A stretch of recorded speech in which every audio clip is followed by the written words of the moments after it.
Presidente Lula, eu quero perguntar a você sobre uma coisa chamada a economia gig, ou economia Uber. Você, como líder histórico dos sindicatos e amigo do sindicalismo, deve saber que um grande problema nos Estados Unidos e também no Brasil é que essas companhias do Vale do Silicone, eles criam modelos empresariais para conseguir dizer que o motorista de Uber não é um funcionário de verdade, um freelance. Eles não são realmente empregados da companhia, é uma plataforma, não é uma corporação com trabalhadores comuns. E os trabalhadores ficam isolados, por exemplo, no Uber, cada um fica no seu próprio carro, eles não confraternizam, não têm oportunidade de organizar, e as companhias ficam baixando o salário deles. E pode conseguir perder dinheiro por muito tempo por causa dos investidores, e eles ficam redesenhando o mercado do trabalho para eliminar sindicatos. Como um grande líder dos sindicatos, qual é a estratégia que os sindicatos podem fazer para combater essa economia de gig em Brasil, nos Estados Unidos e internacionalmente? Michael, eu tenho tentado discutir esse assunto com os dirigentes sindicais brasileiros, porque é uma das preocupações minhas, já que eu fui dirigente sindical.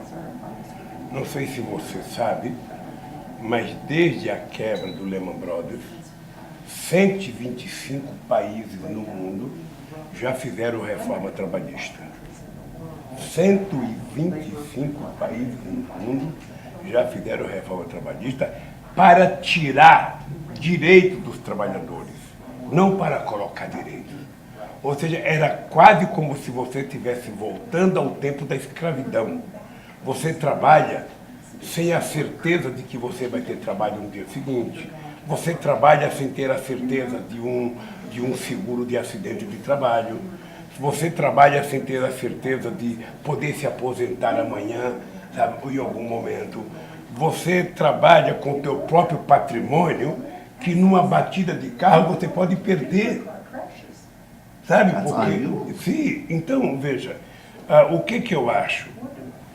Tem muita gente qualificada, muita gente, engenheiro, muito advogado, tem gente que trabalhava no Congresso Nacional, que trabalhava no governo, e essa gente foi mandada embora e essa gente não tem emprego, então essa gente vai trabalhar no Uber, né? É quase como se fosse uma tábua de salvação, né? Quando um navio está afundando, você pega um botinho daquele pequeno, você pensa que vai se salvar, mas você não está seguro ali não é a garantia. O importante era que você estivesse num navio grande. E o sistema financeiro, e a mídia brasileira e a elite brasileira vende a ideia de que o Brasil está evoluindo porque está tirando o direito dos trabalhadores. O Brasil está evoluindo porque, sabe, está dificultando as aposentadorias dos trabalhadores. Não sei se você acompanhou pela imprensa brasileira, tem uma fila de mais de 2 milhões de brasileiros esperando se aposentar, e o presidente falou que vai contratar 4 mil soldados da reserva para resolver o problema da Previdência. No tempo que eu era presidente da República, entre 2007 e 2010, e depois no governo da Dilma, o trabalhador se aposentava em meia hora. Meia hora. O salário gestante saía em meia hora. O trabalhador não ia aqui atrás da Previdência, era a Previdência que ia atrás do trabalhador. Era a Previdência que comunicava ao trabalhador: você já completou o seu tempo de serviço, você tem direito à aposentadoria, pode procurar a Previdência Social. Éramos nós que comunicávamos. Então nós temos casos de trabalhador que se aposentou em 5 minutos. É só pegar as manchetes de jornais da época que você vai perceber o milagre.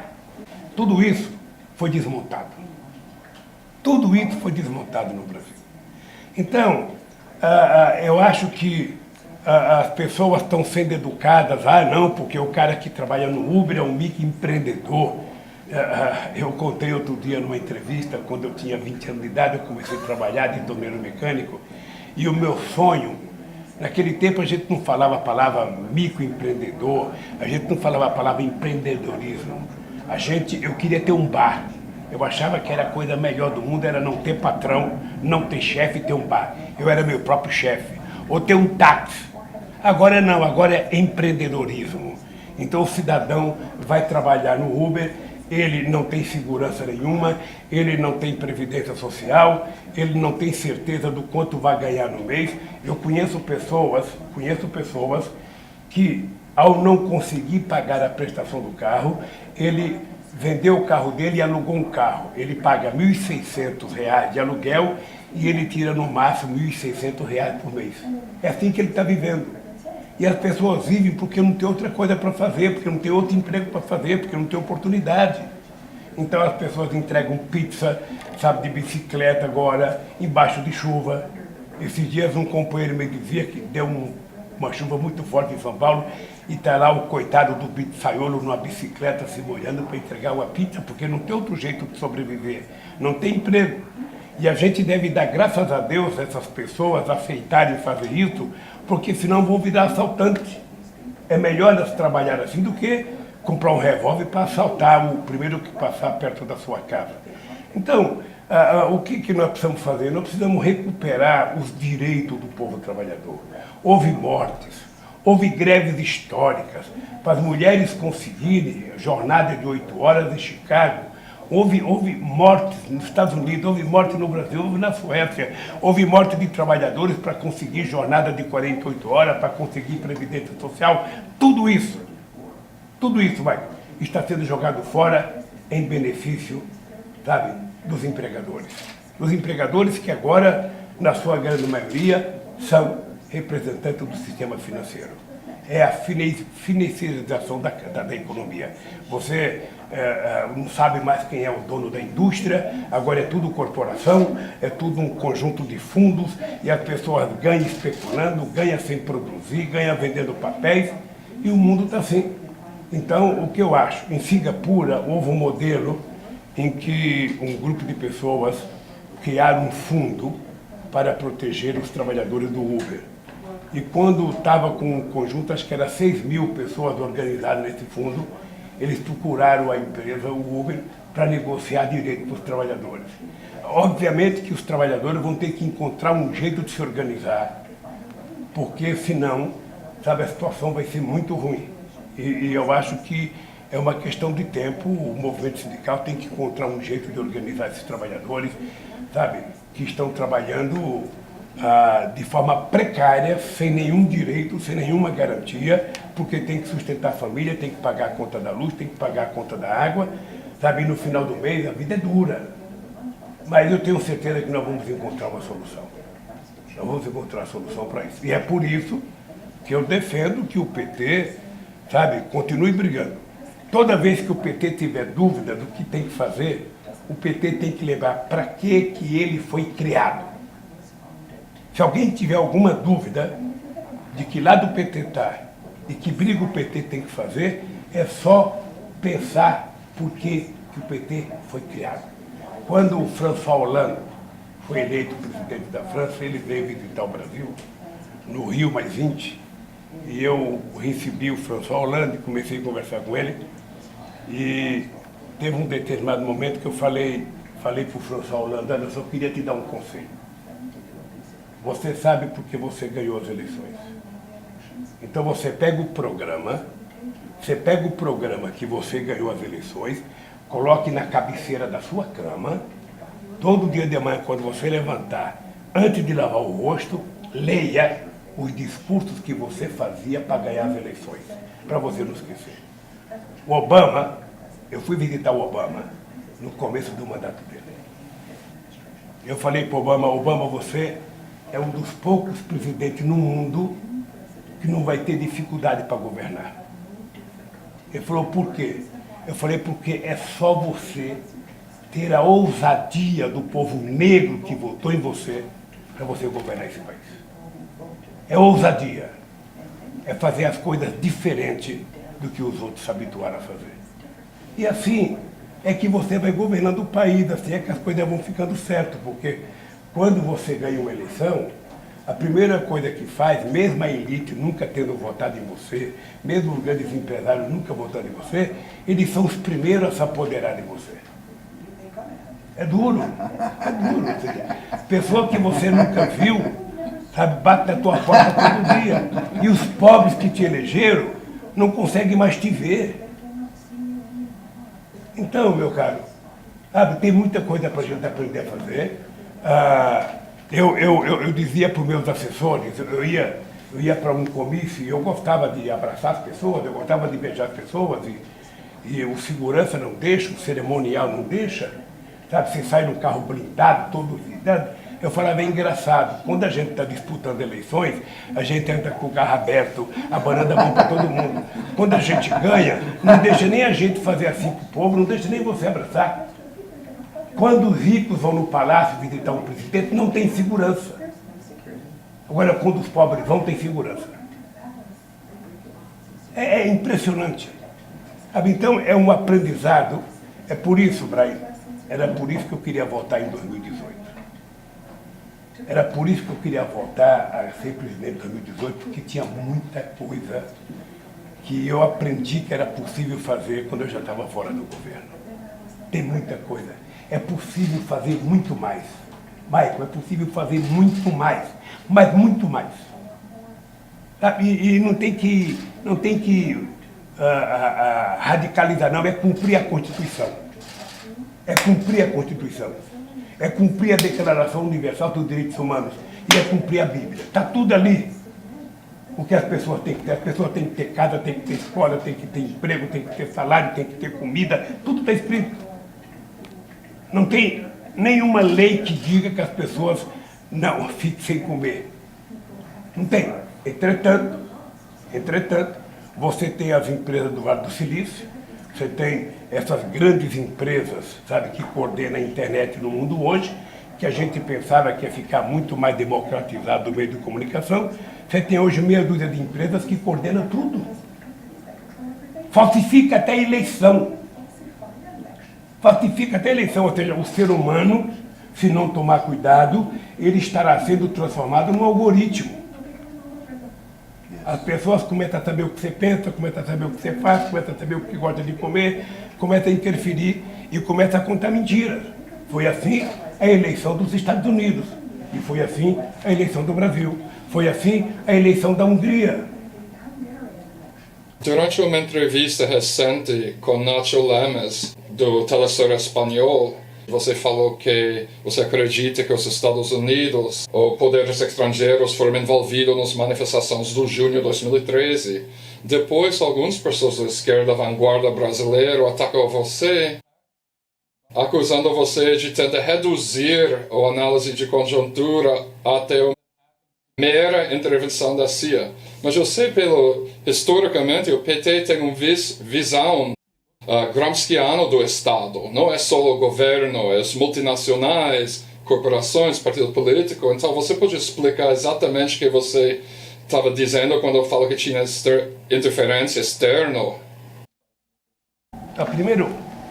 Primeiro, essa pergunta ela é importante porque permite eu dizer claramente o que eu falei na outra entrevista. Eu não disse que o movimento tinha começado com alguém da CIA. O movimento começou numa manifestação, sabe, das pessoas que lutam pelo transporte coletivo em várias capitais brasileiras. E foi um movimento legítimo do pessoal. Acontece que quando ele começou o movimento, sabe, e aí surgiram o Black Boys e começaram a quebrar algumas coisas, esse movimento ele foi tomado, sabe? Não foi esse movimento do transporte que colocou 1 milhão da classe média na rua, se manifestando contra o governo, se manifestando contra a Copa do Mundo, se manifestando contra quase tudo que aconteceu no Brasil. A Rede Globo de televisão nunca tinha parado a sua novela para transmitir o movimento de reivindicação de aumento de ônibus, ou reivindicação de salário, nunca. E de repente os movimentos eram convocados pela Globo, pelo SBT, pela Bandeirante, pela Record. Era convocado às 7 horas da manhã, meio-dia, às 3 horas da tarde, era convocado como se fosse uma festa promovida. era transmitida ao vivo as passeatas. Nunca na história do Brasil essas coisas eram transmitidas ao vivo. Então, se é verdade que começou um movimento aqui em São Paulo na luta pela redução da jornada, da redução do preço da passagem, que era 20 centavos, essa luta ela foi tomada de assalto por outros interesses. E aí, veja, hoje eu tenho mais clareza, e acho que a gente não vai saber tão cedo o que estava por detrás daquilo, mas eu lembro da Primavera Árabe, eu lembro da derrubada do Mubarak. O Mubarak precisava cair mesmo, sabe? Ele era um ditador, já estava lá há quantos anos. Mas daí o povo elegeu o Morsi. Depois de quanto tempo derrubaram o Morsi? E quem que está lá agora? Se era verdade que o povo estava lutando por democracia, por que o povo está lá agora com 3 generais comandando o Egito? E não tem mais manifestação? E não tem mais passeata? Na Turquia, a mesma coisa. O Erdogan ligou aqui para o Brasil dizendo para nós que, olha, isso aqui não é um movimento atrás de uma praça, não. Isso aqui é um movimento para derrubar o governo. Vocês tomem cuidado aí no Brasil. Então, veja, eu tenho razões de sobra para suspeitar do que aconteceu aqui no Brasil. Eu tenho, veja, primeiro porque nenhum sindicato de trabalhadores estava fazendo manifestação, sabe, contra o governo. Era um movimento que a gente não sabia, as pessoas pareciam contra tudo e pareciam favoráveis, ou seja, a uma parte da sociedade, ou seja, era quase que uma coisa anti-PT, anti-Dilma, anti-Copa do Mundo, anti-Olimpíada. Então, eu escrevi um artigo para o New York Times, sabe, em que eu dizia no artigo: o povo que tinha aprendido a comer contra filé estava querendo comer filé. Era assim que eu pensava. Mas hoje eu acho que foi muito mais do que isso. Não era uma visão eminentemente economicista. Aquilo aconteceu numa visão política. Então eu tenho muita desconfiança. Acho que o que aconteceu aqui, o que aconteceu agora no Equador, o que aconteceu na Argentina, o que aconteceu na Bolívia. Qual era a lógica, sabe, de fazerem o que fizeram comigo, sabe, nesse processo da Lava Jato? Qualquer um advogado que tiver acesso a um processo sabe a mentira que está sendo contada. Sabe a canalhice que foi feita comigo. Sabe, o caso Lawfare, levantado pelo meu advogado e pela advogada, hoje é uma das coisas mais comentadas no meio jurídico do mundo, porque é uma forma mais moderna, mais eficaz de você derrubar democracias e acabar com democracias e acabar com a representação do voto popular. Foi assim que fizeram aqui. É assim que fizeram na Bolívia, é assim que fizeram com o Rafael Correa no Equador. Então, eu tenho muita desconfiança do que está acontecendo na direitização da política mundial. Né? E aí também, outra vez, eu acho que nós temos que levar em conta, sabe, que uma pessoa honesta, uma pessoa séria, sabe, ele não vai contar mentira no fake news. Ele não vai contar mentira no Zap. Sabe? Mas quem não tem valor, quem não tem dignidade, quem não tem moral, vive mentira. Outro dia eu vi uma reportagem que o Trump contava 12 mentiras por dia. 12, eu não sei se era 12, mas eu vi num jornal aí. Olha, como é que pode um presidente da República mentir 12 vezes ao dia? Como é que pode o Bolsonaro, você pega os tweets do Bolsonaro, a quantidade de mentiras. Ô, gente, quando a pessoa vira presidente da República, a pessoa tem que ser responsável. Não é um cargo pequeno, é um cargo muito grande. E as pessoas têm que, sabe, lembrar da respeitabilidade que o povo tem que ter na instituição. Então eu tenho uma preocupação profunda, eu tenho uma preocupação com determinado tipo de movimento que aconteceu na Itália, que aconteceu em outros países, ou seja, a democracia precisa ser fortalecida. Os partidos políticos precisam existir. Quem acha que terá saída fácil para a humanidade fora da política, o que vem depois da política sempre será pior. Sempre será pior. Por isso é que eu defendo a política, por isso é que eu defendo os partidos políticos. Se o político não presta, troque ele, mude ele, substitua ele. Mas o que você não pode é achar que tem um salvador da pátria, sabe? No meio empresarial que vai salvar. Somente a democracia, Brian, somente a democracia e o exercício da democracia na sua plenitude é que vai resolver o problema dos conflitos no mundo inteiro, é que vai resolver os problemas dos conflitos nos Estados Unidos, no Brasil, é que vai evitar que haja guerra.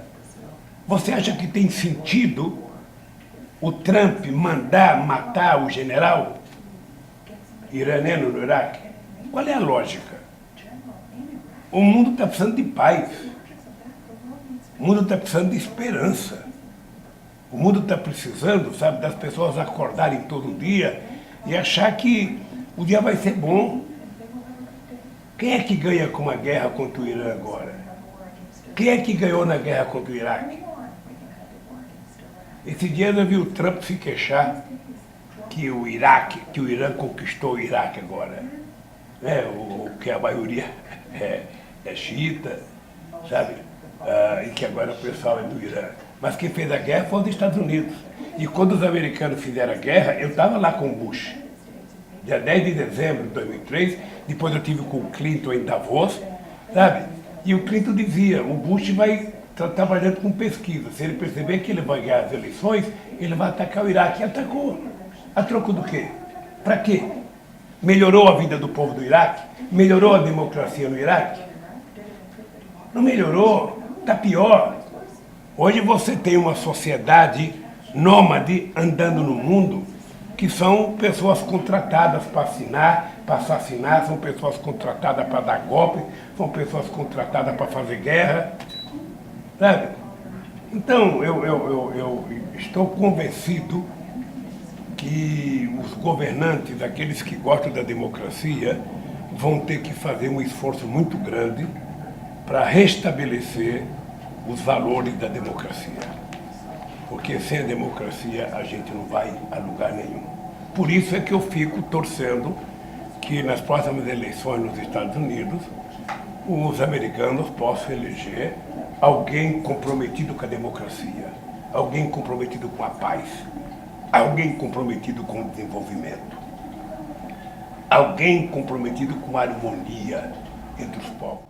Meu país, o Reino Unido, normalmente considerado um fantoche dos Estados Unidos, porém ele tem seu próprio político externo para a América Latina que fica mais duro durante os últimos 10 anos de liderança conservador.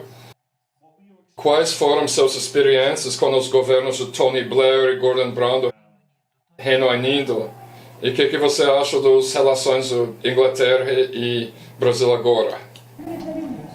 Em 1980, eu era dirigente sindical aqui na cidade de São Bernardo do Campo. E eu fui fazer greve na Inglaterra, quando os mineiros ficaram 11 meses de greve e a Margaret Thatcher derrotou os mineiros. E eu estive lá 2 dias fazendo discurso e fazendo passeada com os mineiros. A relação do Brasil com a Inglaterra é uma relação muito respeitosa. O Brasil teve um momento em que a figura da rainha era uma coisa muito acima da compreensão normal dos seres humanos. não sei se você sabe, aqui no Brasil ainda batizou o filho do príncipe Philips aqui, transmite na televisão, mostra na televisão, é toda é a única rainha que ainda mantém, sabe, a força da coroa. Eu tive uma boa relação respeitosa com o Tony Blair e tive uma boa relação com o Gordon Brown. Foram os dois governos com quem eu tive contato. Lamentavelmente, o papel do Tony Blair na decisão da guerra do Iraque foi lamentável. Ele sabe que foi lamentável. Ele sofre hoje nas ruas de Londres agressões por conta da guerra do Iraque. E ele sabia que não tinha armas químicas no Iraque. E sabe por que nós também sabíamos? Porque o secretário que cuidava do Departamento de Armas Nucleares na ONU era brasileiro. Era o embaixador Bustani. Ele era o secretário que cuidava de armas químicas e ele cansou de dizer não tem.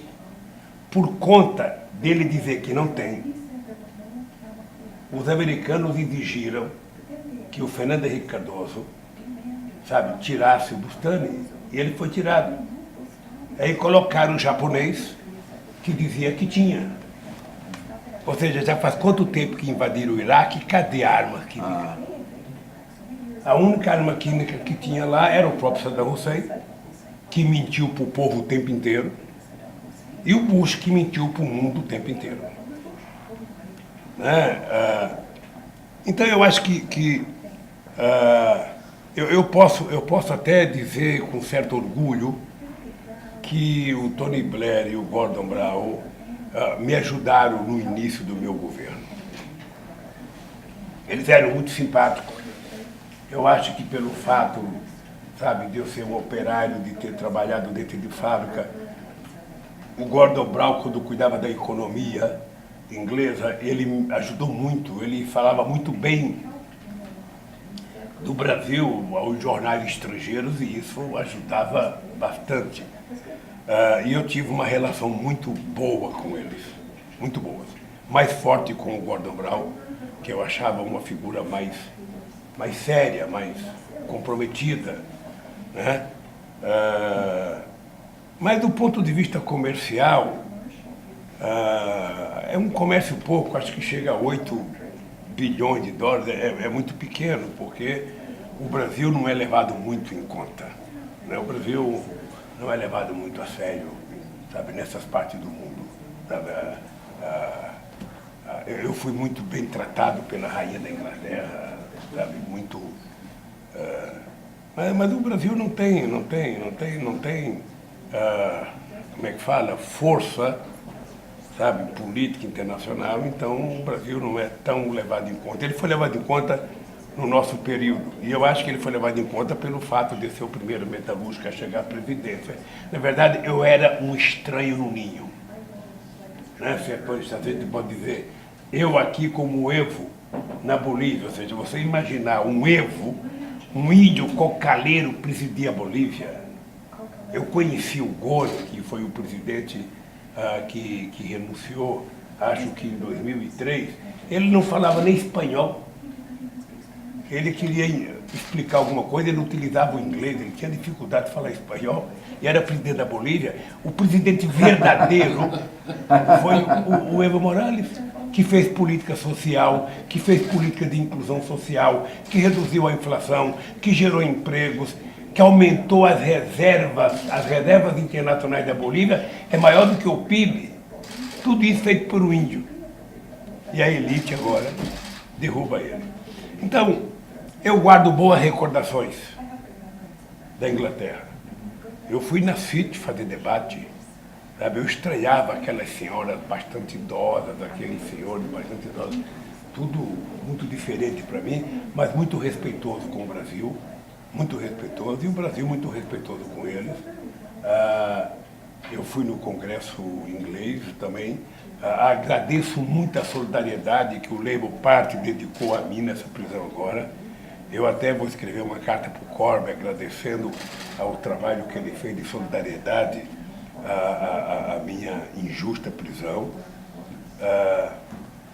E eu espero que o Brasil saiba que a Inglaterra é importante politicamente e que manter relações saudáveis, sabe, com a Inglaterra é sempre uma porta aberta para que o Brasil possa penetrar, sabe, em outros países do mundo. Você citou Miyakoto recentemente, dizendo que quando o povo está com medo, eles elegem monstros para proteger eles. Eu quero saber duas coisas sobre isso. Primeiro, eu sei que precisamos de um programa, uma pauta política, públicas, mas tem elementos espirituais ou emocionais que um líder precisa para ajudar ele tira o medo do povo e tem um sentimento de esperança. E será que Bernie Sanders é esse tipo de pessoa? Será que Bernie Sanders seria esse tipo de líder? Olha, eu não tive o privilégio de conhecer o Sanders pessoalmente. Eu conheço através de imprensa, conheço através de pessoas que estiveram com ele, conheço através das falas dele de solidariedade a mim. Ele conversou com um companheiro do PT, conversou com o companheiro Fernando Haddad. A impressão que eu tenho é a melhor possível. E a impressão da última campanha que ele fez, ou seja, que embora ele não tenha conseguido passar a primária do Partido Democrata, ele fez uma campanha muito empolgante para a juventude e com um discurso para os Estados Unidos muito esquerdista, né? Porque eu durante mais de 20 anos fiquei procurando se encontrava alguém de esquerda num bar americano e não encontrava. Então, quando surge um cara como o Sanders, é uma novidade extraordinária, é uma esperança saber que você tem dentro do Senado alguém, sabe, com uma certa idade, acho que da minha idade já, com pensamento forte. E eu acho isso importante porque, sabe, um país que tem o tamanho da economia americana é um país que pode melhorar muito a qualidade de vida do seu povo se preocupar menos com guerra, se preocupar menos em gastar dinheiro com as Forças Armadas e gastar dinheiro com espionagem, guarda-redes. Poderia utilizar um pouco desse dinheiro para melhorar a vida do povo pobre dos Estados Unidos, que também mora mal, que também tem problema de saúde. Sabe, eu sonho, sabe, se o Sanders ganhasse as eleições, a gente poderia sonhar, mesmo sabendo que um presidente americano terá por detrás dele, sabe, toda uma máquina armamentista poderosa que, sabe, às vezes dificulta a ação democrática do presidente. Eu acho que governar um país, você só governa corretamente se você tiver definido na tua cabeça para que você quer ser governo, para quem que você quer governar e qual é o teu lado. Na nossa passagem pelo planeta Terra, a gente tem lado. A verdade é que o rico não precisa do Estado, mas ele se apodera do Estado. Muitas vezes ele faz o papel do próprio Estado. Então, um governante, eu sempre dizia que um governante, para aprender a governar, ele tem que olhar como é que uma mãe faz para cuidar dos seus filhos. Uma mãe, se ela tiver 10 filhos, ela vai gostar de todos em igualdade de condições. Mas se tiver um debilitado, mais fraco, é para aquele que ela vai dar o segundo bife. É para aquele que ela vai dar a segunda mamadeira. É para aquele que ela vai pegar no colo para fazer ele dormir. Não é para os que estão bem. O papel do Estado é esse, é governar para quem precisa do Estado. Quem é que precisa do Estado? É o povo trabalhador, é o povo pobre. E aqueles que sequer têm trabalho.